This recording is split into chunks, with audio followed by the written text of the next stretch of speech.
आप बैंक में जो पैसा जमा करते हैं, क्या बैंक पूरा पैसा लोन के रूप में दे सकता है? आंसर है नहीं। आरबीआई बैंक्स को इंस्ट्रक्ट करता है कि डिपॉजिट का एक सर्टेन पोर्शन आरबीआई के पास कैश के रूप में रखना होगा। इसे ही हम लोग कैश रिजर्व रेशियो कहते हैं। सीआरआर वह अमाउंट है जिसे बैंक अपनी net demand and time liabilities यानी एनडीटीएल या यूं कह सकते हैं डिपॉजिट पर कैलकुलेट करता है और आरबीआई के पास रखता है।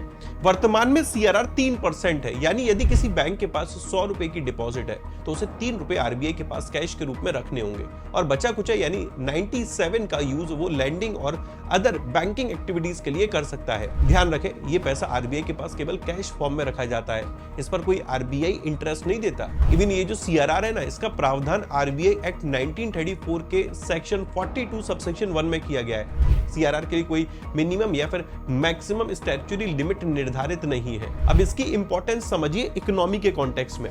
जब आरबीआई को लगता है बाजार में बहुत ज्यादा पैसा घूम रहा है और महंगाई और इन्फ्लेशन बढ़ने का खतरा है, तो वह सीआरआर का रेट बढ़ा देता है। इससे बैंकों को आरबीआई के पास ज्यादा पैसा रखना पड़ता है, लोन देने के लिए कम पैसा बचता है और बाजार की लिक्विडिटी कम हो जाती है। वही जब आरबीआई को इकोनॉमी को गति देनी होती है, निवेश और क्रेडिट फ्लो बढ़ाना होता है, तो वो सीआरआर को घटा देता है। इससे बैंकों के पास ज्यादा मनी अवेलेबल होता है, लोन बढ़ते हैं, इकोनॉमिक एक्टिविटी को बल मिलता है। इसलिए सीआरआर को आरबीआई की मॉनेटरी पॉलिसी का एक इंपॉर्टेंट क्वांटिटेटिव टूल माना जाता है। आप सभी के लिए सवाल है, वर्तमान में आरबीआई के गवर्नर कौन है? कमेंट सेक्शन में आंसर करिएगा। Thank you.